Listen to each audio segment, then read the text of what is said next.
Okay, thank you so much for inviting Project Cure to be here today. I'm very grateful that I woke up with a voice this morning because I've been battling a cold since going to New York last weekend. It's all my fault because in the beginning I said, oh, I came back from New York and I didn't get sick this time. And by noon I was sick.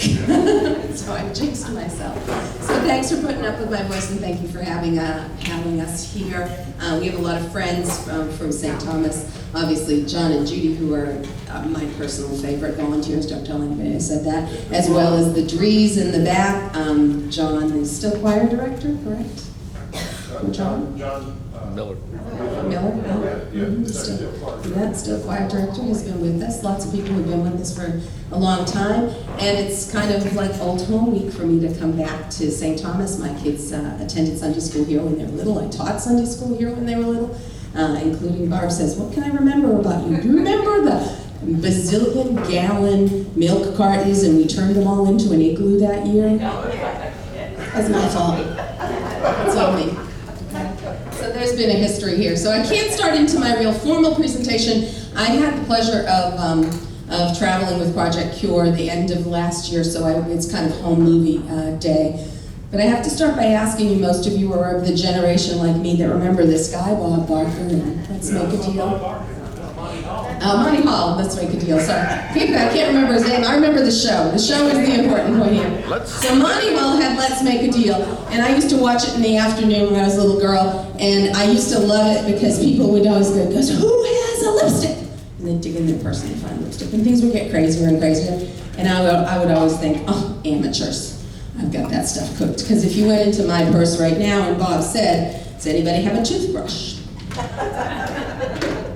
Anybody got stain wipes?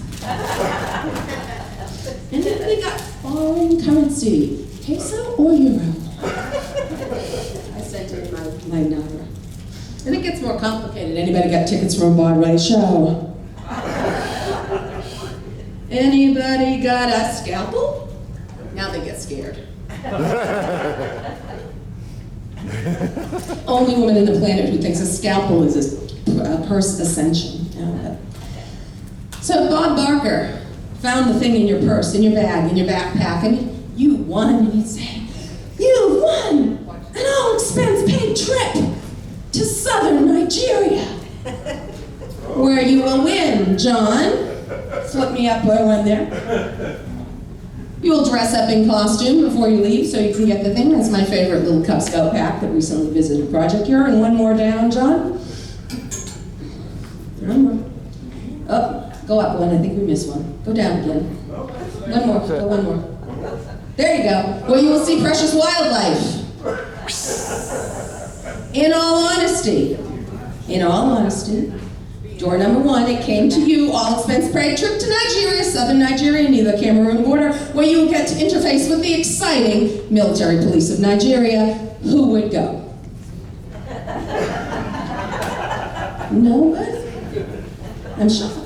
I did a Rotary meeting the other day, I got at least 2. Ron would go, I know he's thinking about it. And actually, you would go too. Okay, who would go? I'm 100% with you. I'm the woman who led a Girl Scout troop. We went camping and all the veteran Girl Scout moms said, we might get the low temperature award. And I went, oh crap, is there a hotel nearby? Those things just didn't appeal to me. If you told me 10 years ago I was going to be venturing into Nigeria, I would tell you, we can commit you next week. It's not going to happen to me. Yet, where did I find myself a few years ago? Was my mom passed and I had a beautiful hospital bed to donate, and no one in the city of Houston would take it. And I found Project Cure, tripped over it, donated her hospital bed. A very great driver, very similar to John Murphy, came into my driveway, told me all about Project Cure, this organization who had been around at that time, 20-something years, collecting surplus medical equipment from the Houston healthcare market and from individuals, and putting it to use in developing countries. Back then we were a few less countries, but now we're about 137 developing countries that we serve. And I thought that was awesome. Except my kiddos were little and they were all involved in stuff and we didn't have time to volunteer. And I said to the guy, one of these days, we're gonna come and put in some time with you. And a little bit of time passed, and my son Alex was interested in going into engineering or healthcare or something similar. Strong gymnast, he's in the NCAA now, he mentioned at Penn State. And I said to Alex, you know, you're a great student, you're a good kid, you got good grades, but you never get to do anything else, you're always in the gym. Let's go volunteer with this organization and see what it's all about. And we started as volunteers together, and one thing led to another, and I was doing more and more and more with volunteering at Project Cure all the time, and I turned around one day and I said, you know, everything I do at Project Cure makes me feel more well-utilized and happier than anything else I'm doing. I'm going to stop doing everything else I'm doing and become staff at Project Cure. And from that day forward, my life sort of changed, because I took all the talents I had amassed over years of corporate careers and entrepreneurial careers and creative careers, and put them all together to use for something really, really good. And little did I know, after a while, I would develop this passion and end up in Nigeria. So I did go off with the snake, the 12-foot python, and explore all the places. I knew this stuff existed, but I didn't have a different level of feeling for it. I was always passionate about it and passionate for providing things, but it kind of went to a different level of a personal experience when I went there. So before we start learning all about Project Cure, I just want to flip through a couple of pictures real fast on here for you. John, go down. If you were traveling down the road in Ugab, you would see a lot of signs and just not a lot of commercialism other than general people on the streets. Keep going, John. And then you get to the clinic that served all of Ugab. And they were actually treating a child on the front porch, right here. And John, you can go down. But inside you'd find this lovely woman, Joyce, who had just received an exam table from Project Cure, and she was very proud of it because now they could actually birth the babies on the exam table, very accessible for them. We also donated a bed to them, so the moms would come in on a bicycle or on a motorcycle, deliver the baby, and then she had a bed that in the same room, a little off room from there, she could have the moms stay there for 12 hours before they'd send her home. So here we complain that we only get an overnight stay in the hospital when we're doing a normal delivery. There you get 12 hours and you're heading home. But on now she has on a bicycle.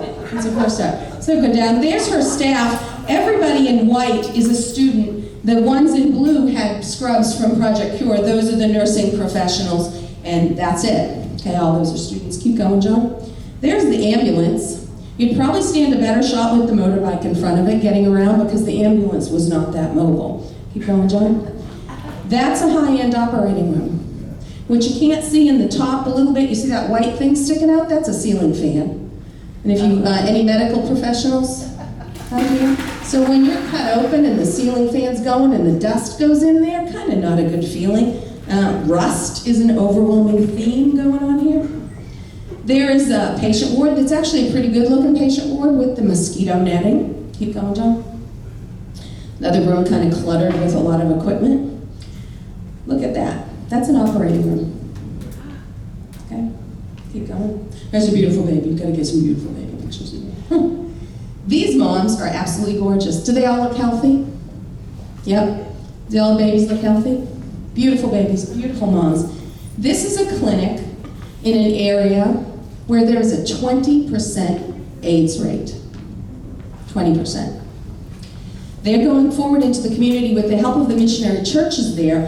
There's a little bit of peer pressure to deliver in the clinics where those women can be tested for AIDS and where the babies can be treated prophylactically. So the babies are born healthy, they stand a better chance of going through these programs, and you end up with this. This was a day that all the moms had come in for their immunizations and stuff for the babies, all singing, all praying, all happy. It's a beautiful scenario. And they had equipment from Project Cure so they could handle all these moms and all these deliveries. Keep going, John. Another view of the moms.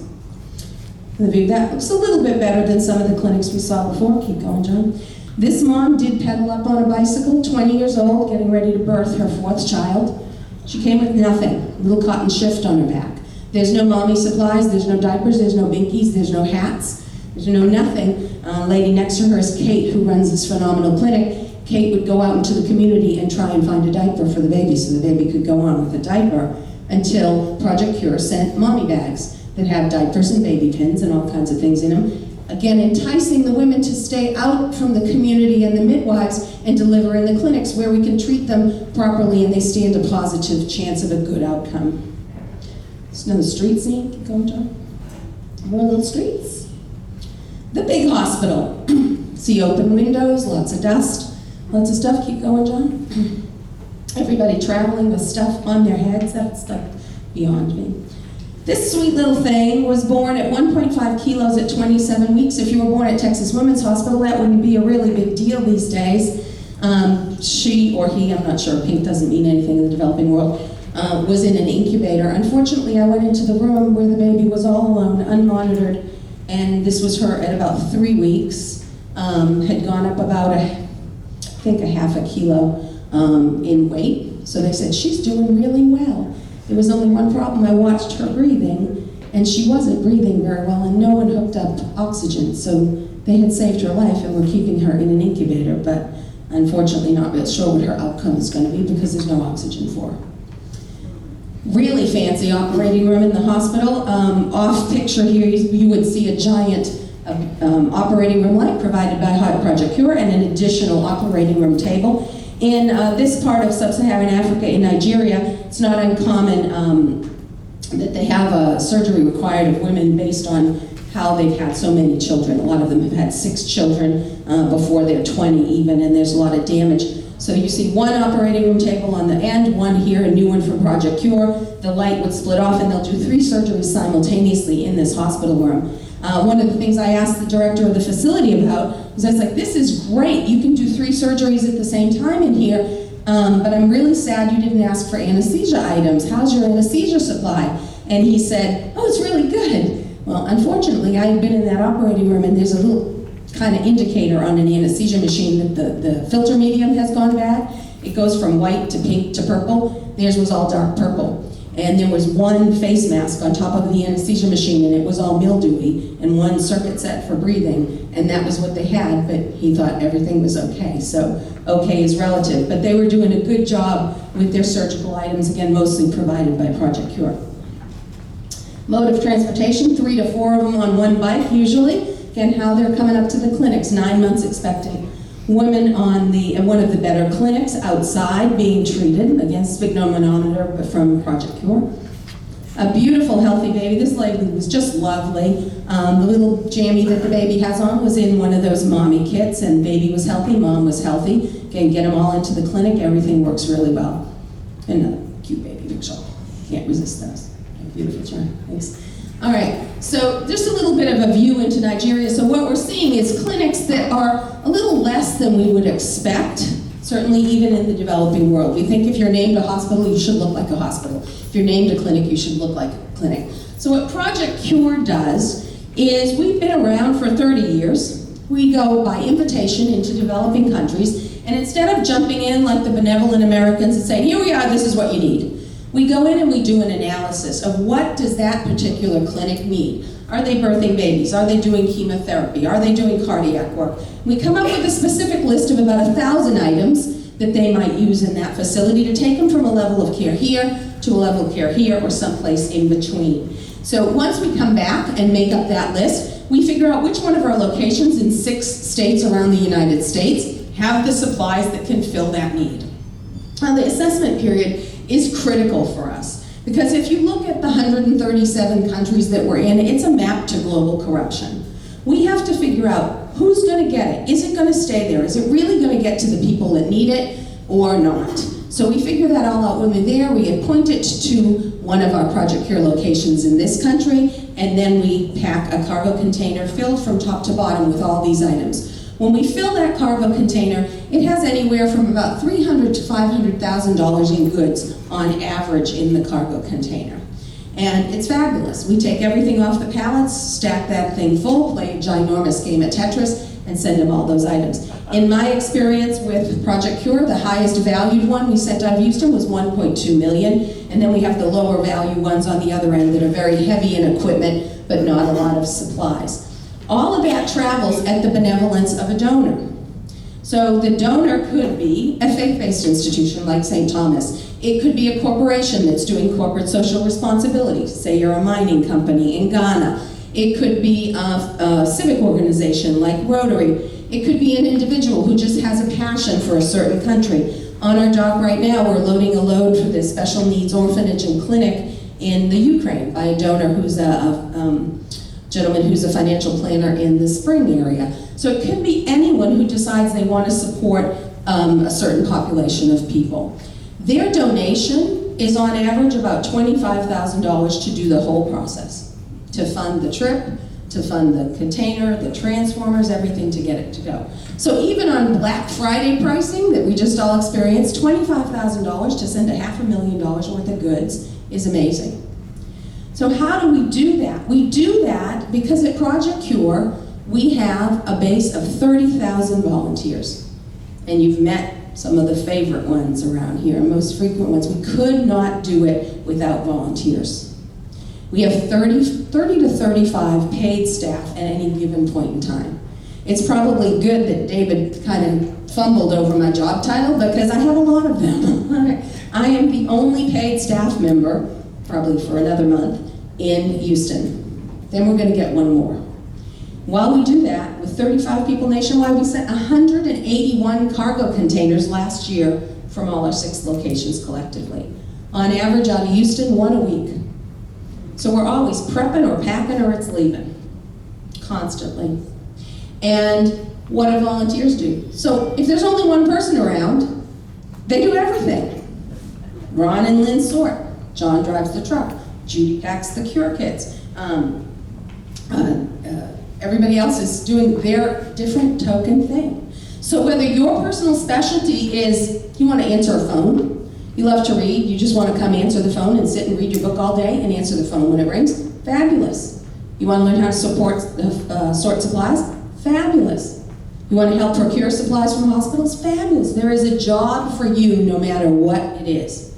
And if you don't have a job for you and you're just a great connector, helping us make phone calls and connect to people, great. We operate on a 1.9% administrative overhead. For those of you who know about philanthropy, that translates to 98 cents of every dollar goes to the program work and not to administration. Sometime, if you have a favorite charity, Google on Charity Navigator what their percentage administrative overhead was. When my kiddos were little and growing, and they're outgrowing something every other day, we had a company that kept calling us for donations. Can you leave them on the doorstep? Can you leave them on the doorstep? So I would always leave them on the doorstep. And then one day, after a couple of years with Project Cure, I woke up and Googled them. 40% administrative overhead. I don't leave it on the doorstep anymore. Because I want my dollar to do more. And your dollar to Project Cure can do an awful lot when it's 98 cents. But what we really need is also your labor and your help. John needs truck drivers. You really need truck drivers. We call it the Tonka truck syndrome, the guys that want to drive the big trucks. That's right, it's true. The women are all going, mm-hmm. My husband retired early. People say to me, Janet, why are you still working? I said, so don't kill my husband. A very simple connection. So you look at those numbers and you go, wow. So you can kind of see how easy it is. We tell our kids all the time, one person can change the world. Sally, you're going to go forward, you're going to change the world. And somehow we start getting older and older and older and we forget. We need to change the world. We did an awful lot in our lives, in our working career, and our stuff. Maybe turn around a little bit and say, it's not too late for me to change the world. And you might not change a big, humongous part of the world, but you can change a little piece. I work more hours than I've ever worked in my life. I'm answering emails. People tell me I'm nuts. I answer emails at midnight. I woke up at 3:30 this morning or something ridiculous with my cold. I was answering more emails. I do it because something inside of me clicked a while ago and went, you can do this. And you're good at it. And you're going to put yourself to work for somebody else who will never say thank you, who will never do anything, but you can do this. So that's what I'm going to invite y'all to do, is kind of be part of this thing that you can do. This is the conduit for you to use your talent, and we will find a way for you to use that talent with Project Cure. One of my favorite things to do is to close the door on a cargo container. After all the mundane stuff has been done, Ron will tell you, there's days you go, if I see another syringe, I am just going to poke it in my eye. But there's a different thing when you close the back and you seal it with a kiss and you go, wow, this $500,000 of stuff is going to save those people. A lot of ladies in the room, I know there's a lot of moms in the room. Can you imagine giving birth to your child in that scenario? What when they run 105 fever, if you don't have cold water to shove them in and there's no acetaminophen, what do? When somebody tells you, have another one. Ouch. No, we can solve this problem. We are in Houston, the largest medical community in the world. Surplus is crazy, right? Tons and tons of surplus. We've been in the hospital. The nurses, like Annie, have been in the hospital. The Band-Aids are extra. The batteries are extra. The dressings are extra. Everything is extra. All we got to do is collect it up. All the machines are extra. All we got to do is fix it up. Are you a tinkerer? Are you an engineer, mechanical engineer, biomedical engineer? Just fix it person. We can train you to fix it.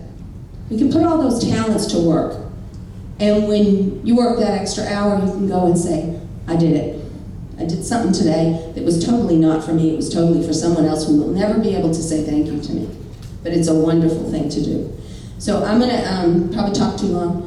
Let you hear from Judy and John. We're going to, in between, you want to do the video?